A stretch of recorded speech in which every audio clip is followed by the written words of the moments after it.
Okay, it's been 3 weeks since we went through the last portion of this study in the Genesis flood, and I've tried to emphasize that what we're talking about is a true event, and this is intended to be a faith-building study. If you haven't been here with us, we're doing things, somewhat different on Sunday evenings, and we're certainly going through a Bible study, but at the same time, we're using a lot of slides and everything in this particular section of our study to talk about the Genesis flood. And again, the fact that it is not only just a story in the Bible, but when we read the Bible, everything we read is true. And so it really did happen just as it is laid out in the Scriptures. You might look at Genesis chapter 6, just maybe if you want to follow along. In a few moments, I will probably be reading some verses of Scripture from that particular chapter. But I want us to go ahead and start going through the slides right now, just establish the perspective again. The purpose of this study, again, it's been 3 weeks since we've been in this, so I just want to emphasize, and somebody who may not have been in it already, help you understand too what the purpose of this is. The purpose of this study is to assure the Bible student that all of the details of the flood in the Genesis account in Noah's day are reasonable and believable, and they are absolutely accurate. And so I showed some pictures of the ark that has been built, an exact detailed to-scale replica of the ark. And so we're not talking about just a facsimile. We're not talking about maybe 50-1 or something as far as the scale is concerned. We're talking about the exact scale as laid out in Genesis has been duplicated, and it sits in Kentucky. And you can go through it. You can tour it. A number of us have done that. You can go through pretty quickly if you want to, maybe within a couple hours, or you can spend, like we did, 8 hours in there, I believe. Now, included in that was lunch, and no, the lunch did not last us 6 hours out of the 8, but it was a good restaurant in there. But we spent about 8 hours. Part of that was I really wanted to see all of it. I wanted to take a lot of pictures, and that's what I'm sharing with you to a large extent in this study. And when you look at that picture of the ark, and you stand up next to it, it is enormous, absolutely enormous, and you can get a better idea of how everything could fit in there. And that's what I really want to talk about today. And why the flood in Genesis day? Why did God say that he was ready to destroy mankind? Because mankind had sunk to such depths of depravity, of ungodliness, of immorality, of evil, that God said, I'm going to cleanse the earth of this. Now again, it's hard for us to wrap our minds around how evil humanity was at that time. We might point at some areas of the world today and said that's the evil is going on over there. Or maybe we might say the leaders of that land are evil. But we're not talking about everybody within that country.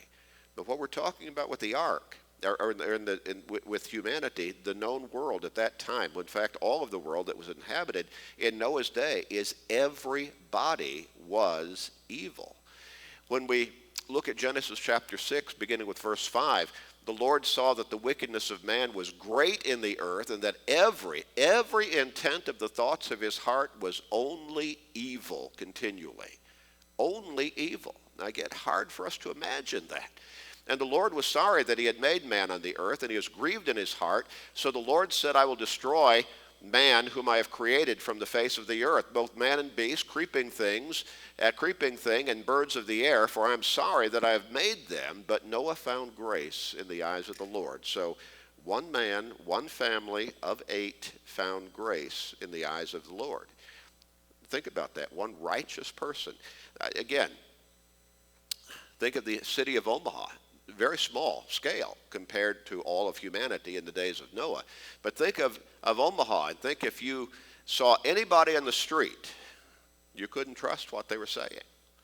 You wouldn't feel safe perhaps around them because everybody was evil except for one family. Now, you can decide which family that would be, but I'm just using it by way of comparison. But everybody you saw was evil, and only evil in their thoughts continually. Hard for us to imagine, but that was the state of mankind at that time. The devil had simply taken over basically, he had taken over the mindset of humanity in the days of Noah. Evil had become the identity of mankind at that time. Now, God gave Noah very specific instructions as to how to design the ark. We talked about that. He told him first what material to make it of, gopher wood. We still don't know for sure what gopher wood was at that time. We speculate as to what it might have been, but we don't know. But whatever it was, Noah knew, and there was sufficient gopher wood in the area that he could gather enough of it to design the various aspects of the ark and build it out of that particular wood. Covered inside and out with pitch. Of course, that would be to keep the water out because it was going to rain, not only rain, but it was going to flood, and this was going to be a catastrophic flood. Somewhere along the line in this series, I want to talk about the principle of catastrophism, because that is something that largely our geologists they ignore. When you're talking about on a wide scale, catastrophism, how it can change the face of the earth. We'll talk about that later on in a study. I want to do a little more research on that before I bring it to you because it gets kind of involved. But covered inside and out with pitch, and this is how you shall make it. The length of the ark shall be 300 cubits.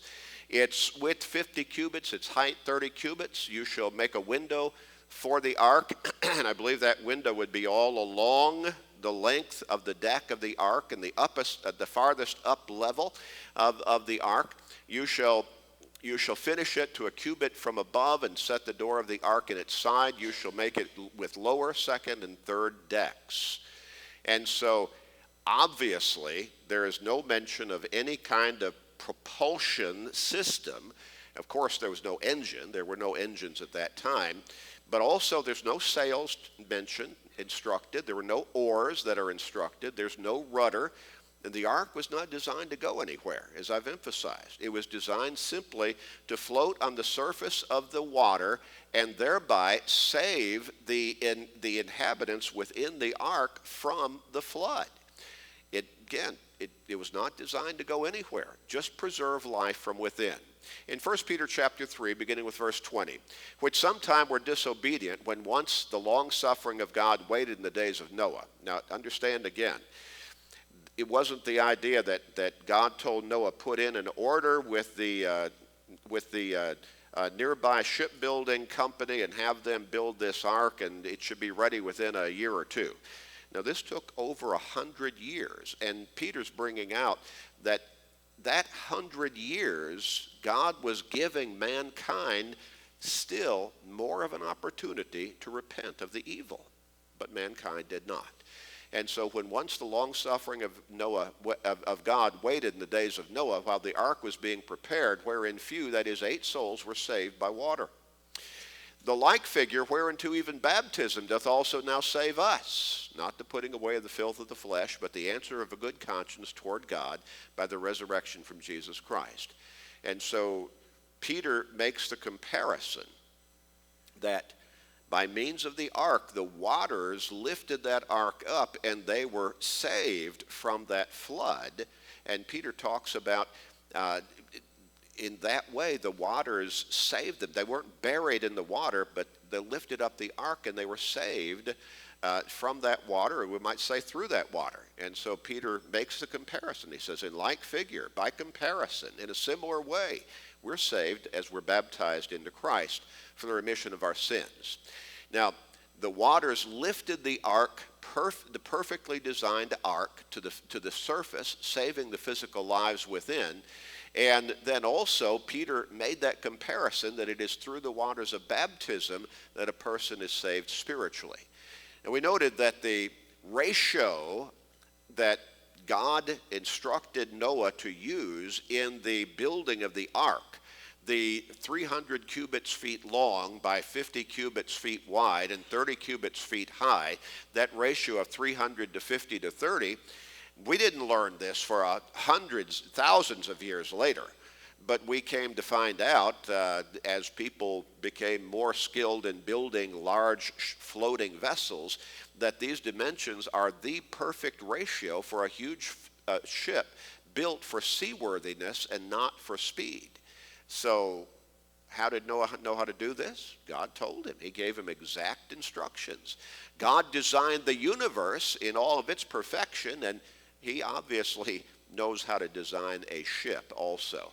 There's a frontal view of the ship, just giving you an idea of the enormity of it again. And it was until 1858 the largest ship ever built. Again, thousands of years before we came to that point where mankind on his own built a seaworthy vessel that large. So just incredible. Now, here's the big question that I want us to address this evening. How could Noah fit all the animals on the ark? Or we really need to ask the more profound question, more fundamental and basic, how could God get all of those animals into the ark that he told Noah by design to build? So God was not just looking to save the lives of Noah and his family, but he was looking to save the lives of the land roaming and land living animals. Now there would be no need for Noah to be able to take fishes of the sea in or any of the sea creatures in, because they could be sustained in the waters of the flood themselves.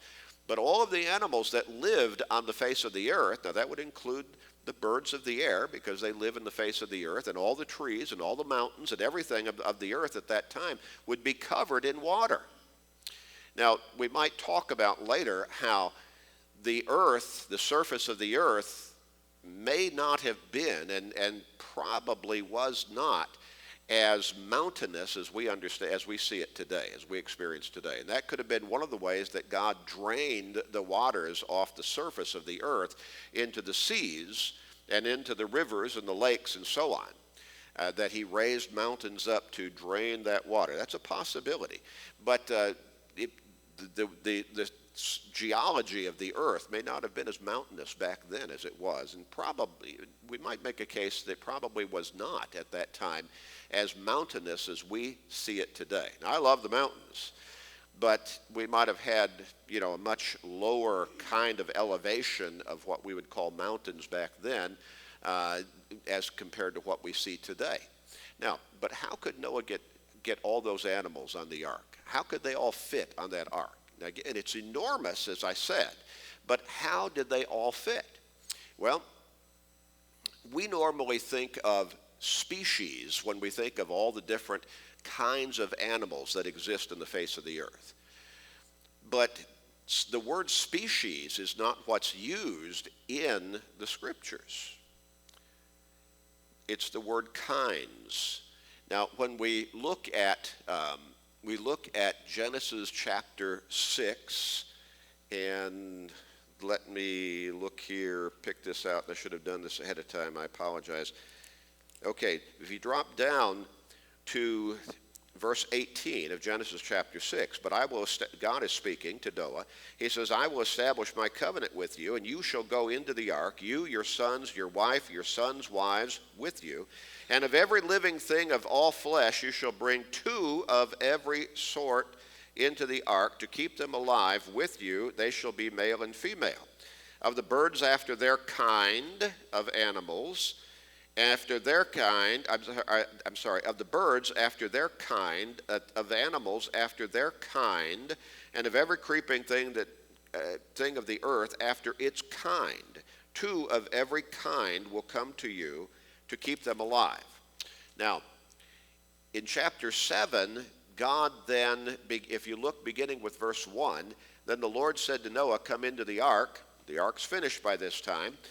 You and all your household, because I have seen that you are righteous before me in this generation, you shall take with you 7 each of every clean animal, a male and his female, 2 each of animals that are unclean, a male and his female, also 7 each of the birds of the air, male and female, to keep the species alive on the face of all the earth. Now, there's the word species. I'm not sure that that's an accurate translation from the original Hebrew, but you notice how often the word kind is used there. And so, which animals did, were brought in? And if you look at the Hebrew language there, it doesn't say necessarily 7 pairs or even 2 pairs, but 2 and 2, or it's, anyway. The division is between the clean animals and the unclean animals. And the unclean animals, notice, only 2 of each. But the clean animals, those would be necessary for food and such for mankind, because God would give the animals to the mankind for food. And if you go back to Genesis chapters 1 and 2, it appears that that when God first created man, they only ate the grains of the field. They only ate vegetables and not meat. But now there's going to be meat eaten, and so the clean animals are going to have to provide that food, and so there would need to be more of them. Also, Noah, after the flood and after the waters have receded sufficiently, he and his family come out, and Noah begins to worship God. Well, he and his family begin to worship God and offer sacrifices, animal sacrifices to God, and that would be necessary to be done with clean animals, not unclean. Worshiping God is not something that we should do just out of our convenience, saying, well, whatever is convenient for me in worshiping God, that's what I'll do or that's what I'll use. And when animal sacrifices were instructed in Old Testament times, there was always specific instructions from God as to what to offer, what kind of animal. The farmer, for instance, or the person who is going to buy an animal from a farmer to offer as a sacrifice to God, in worship to God, he couldn't buy a crippled animal. He couldn't buy the runt of the litter, so to speak. He couldn't buy one that was spotted in some way that took away its purity. He had to buy, and he had to be offered the best of the animals, the clean animals, and also those who were healthy. And so those animals, those clean animals that were brought into the ark by Noah, actually sent in by God, they would be those used to, not all of them obviously, but it would be from that number that Noah and his family would offer sacrifices to God after the flood waters had receded and all of the flood was finished. Now, so which animals were brought into the ark? Well, if we look at how we understand species, then we might say, I'm not sure, how could they all fit in there? Okay, but understand that word kinds used in the Hebrew language there. And so we need to understand we're not talking about every breed of dog had to be brought into the ark. German shepherds, golden retrievers, poodles, cockapoos, chihuahuas, all of that. All we need is dogs, because dogs can interbreed with one another. We see that a lot of times. We say, ooh, that's a half-breed over there, or that's a mongrel dog over there, because we can see it's a mixed breed. And so they don't need all the different breeds, they just need the kind, the dogs. Also understand that dogs can also interbreed with other canines in the canine family, such as coyotes or even wolves. And so you don't need necessarily, the breed of the wolf, the breed of the coyote, or a dingo dog in Australia.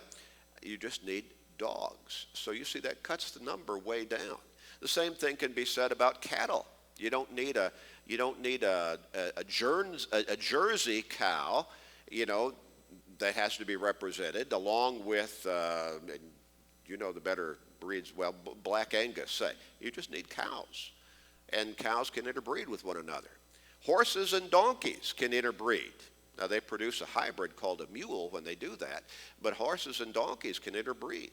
And so you don't need every different breed of every animal, you just need the kinds. And so those who have built the ark, and they have tried to calculate all of this into their understanding or out so that we can understand how could everything fit? How could all the animals fit into the ark along with Noah and his family, plus all of the supplies? And in an earlier section of this study, we showed how the supplies can fit in there. Now, one thing we might say is, well, what about water? Wouldn't they run out of water? And all that time, it's raining outside, right? They can gather water from the rain. And there can be a kind of an irrigation system, if you want to think of it that way, where they can just gather the water. It can come down a spout or whatever into the ark and be captured and stored in large cisterns. So all of that is reasonable. Now, as they calculated, they tried to take a worst case scenario and say, okay, we don't want anybody to say that we're cheating here in our calculations. So they tried to take the worst case scenario, and they said the numbers that are listed in Genesis chapter 7, they said, okay, we're going to take that as 7 pairs. And the 2 in Genesis chapter 6 of the unclean animals, we're going to take that as 2, as male and female, and maybe, I think they even said, we're going to take it as 2 pairs. But what they tried to do is take the largest number based on of animals that needed to be in the ark, based upon the numbers that we read in the Genesis account. And so they calculated, when you took the worst case scenario, the most that you could figure along that line, they said, the ark needed to house the ancestors of fewer than 34,000 land-dependent species. Okay, so you say 34,000, that's still a lot, isn't it? How many people were in the Twin Towers when they were destroyed? That's amazing to me, how many people can end up being in one building. But here's something we need to understand too. We're not talking about the necessity to have every animal represented as being a full-grown adult animal. Doesn't have to be. You can be talking about babies. You can be talking about small, before they grow up completely. Now also,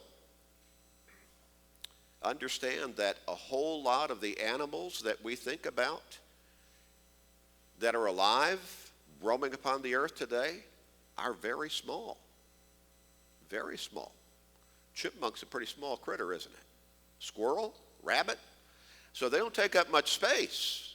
And as we noted when we looked at the different compartments of supplies, food supplies and such, for the people and the animals living in the ark, we saw how that fit in very well. You don't need very large cages for a whole lot of the animals because they're small animals to begin with, and you don't need full-grown adult animals to be brought into the ark. You just need the representatives. They can be small. They can be new in their lives as animals within that particular kind. So you don't need a full-grown dog that might weigh, say, a German Shepherd that might weigh 120 pounds. You could have a puppy, and that's fine. That fits the bill, and that fills the instruction that God gave to Noah.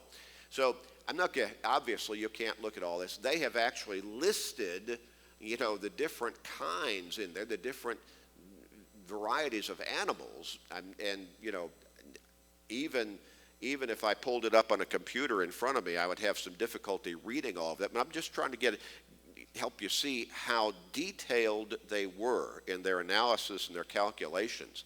Now, how did they determine the number of the animal kinds? Well, again, as I pointed out, they tried to take the worst case scenario and say, okay, we're not going to try to skimp on this. We don't want anybody pointing fingers and naysayers and scoffers and saying, yeah, you didn't count anybody. You took the lowest possible number that you could figure. No, they took the highest possible number that they could figure and they could reason through. And then the 7 of the 14, is it 7 of the clean animals, or is it 7 plus 7, 2 pairs? They chose 14. That's how they counted it.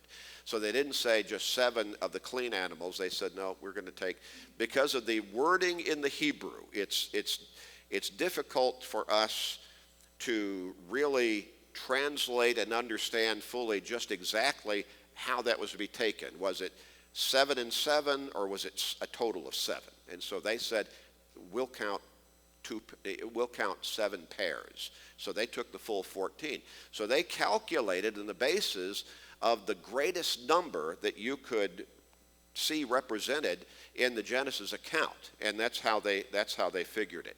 Now, that's where I'm going to stop right here. Now later, because our time is just about up, but later again, I want to go into some of the kinds of animals that we might look at, and some people are skeptical about, such as dinosaurs. Were dinosaurs on the ark? I don't think there's any question dinosaurs were on the ark. Did you have a full-grown, whatever that largest dinosaur was supposed to be? And again, we might be off in our figuring as to how large some of the dinosaurs were. No, again, you just needed a baby. That's all. And they had some dinosaurs represented in cages, small dinosaurs, but a whole lot of the dinosaurs that we have found fossils for and everything were small critters themselves. And so you didn't have whatever was roaming the earth at that time was on the ark in a representative way. And there's no need for us to say, well, I don't believe in dinosaurs because why? We've got all the fossils there. I mean, there's obviously there were dinosaurs on the face of the earth. Now, were they billions of years ago? No. They were contemporary with mankind. They lived in the same time as man lived upon the earth. When God created the animals, when God created man, they lived together on the earth. And we're talking about thousands of years, not millions and billions and eons of years. Now, we might look at one section that says, well, what happened to them? I think we can say the same thing that's happened to a whole lot of species of animals. They've gone extinct. But we'll talk about that perhaps in a little bit more detail in a further section of this. But I wanted you to see that, again, all of the kinds of animals that were in existence at that time, and some of those are not in existence today. We're not talking about just dinosaurs. We're talking about all kinds of different animals are not in existence today. They've gone extinct. And I guess we could say that's part of the process of nature. But all of those that were alive on the earth and roamed the earth at that time, they were represented by the kinds that were in the ark. And so there's no reason for us to listen to some skeptic who probably has not studied very deeply at all, but he's read an article somewhere perhaps, or he's heard someone, be skeptical. Well, how could they all fit in the ark? There just wasn't big enough. No. A whole lot of people who criticize the Bible really don't know the Bible. They read some articles here and there. They hear some people criticize the Bible, and they take that as quote unquote gospel. And in other words, they consider that to be true, but they don't do the research themselves. Well, this is helping us do the research so that we can have full confidence and thereby strong faith in everything that the Bible tells us. When we look at archaeology, the archaeological digs have repeatedly, time after time after time after time, verified minute details of history that are brought out in the scriptures that we did not know from our contemporary historical accounts until we dug up those digs and we found, wow, that's exactly what the Bible said. that person lived at that time. He was a king or he was a governor in that place, and that city was named by that name. And there have been, again, just time after time after time, the archaeological digs have proven the Bible to be absolutely accurate in its details. If the writers of the scriptures were frauds, they would not have been so detailed in so many of the details that they specified, giving specific names of individuals in specific positions of authority in specific places. And again, historically, we did not know a whole lot of that to be accurate just from a contemporary historical account until the archaeologists, one after another, kept digging up cities, towns, villages, coming up with documents and saying, yeah, just what the Bible said, that's what this says. And we can have confidence in the Genesis flood. Okay, if you're here this evening and you need to be stronger in your faith, we hope this is helping. And if you know people who need to grow in their faith, if there are skeptics in your life, help them to see the reasonableness of what the scriptures teach on this subject. And if we can understand that what the scriptures teach on this subject is reasonable, then we can understand that all of what the scriptures teach on every subject is reasonable. A lot of people would say, worldwide flood? No, can't happen. Well, again, I want us to look at the principle of catastrophism versus what geologists commonly hold to as the principle of uniformitarianism. And uniformitarianism discounts catastrophism on a massive scale. But when you bring that in, it changes the whole uniform kind of nature of how the crusts of the earth and the strata and all of that are developed. But again, that's for a different study. We might even do a couple of sections on that. But see, if you have a mindset that is already prejudiced against the scriptures, well, then you're going to find ways to just blow them off, whatever they say. But when you look at the evidence and documented, calculated, brought out, and confirmed, yes, all of this would work. The ark was big enough. It had enough space for the family. It had enough space for the food. It had enough space for the animals. It had enough space for the food for the animals. It was built to virtually the exact ratio of dimension that kept that ark seaworthy, and basically, as I understand it, almost incapable of being capsized, no matter what the waters, the waves would do. And when we're talking about the kind of flood that God brought upon the earth, we're not talking about gently rising water. We're talking about violent storm. We're talking about violent waves, tsunamis, tidal waves, whatever you want to call them, sweeping across the face of the earth, which was covered with water at that time, one after another, almost undoubtedly. You see the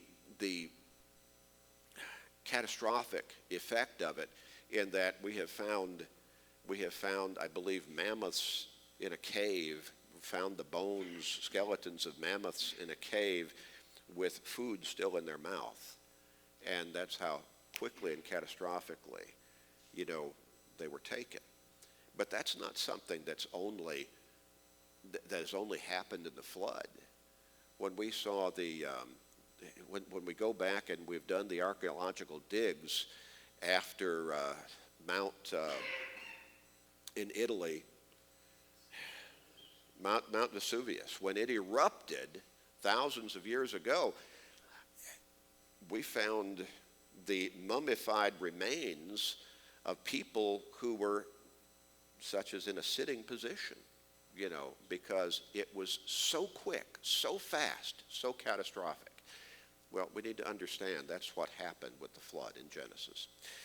If you need to become a Christian this evening, if you need to study about that, we're here to study with you. If you'll ask us, we want to help you with that.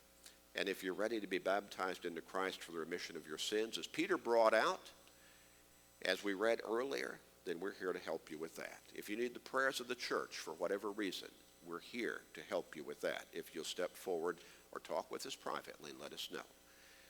Let's be people of strong faith. Let us never cower or shrink away from someone who might challenge our belief in the reliability, absolute truthfulness of God's word from beginning to end.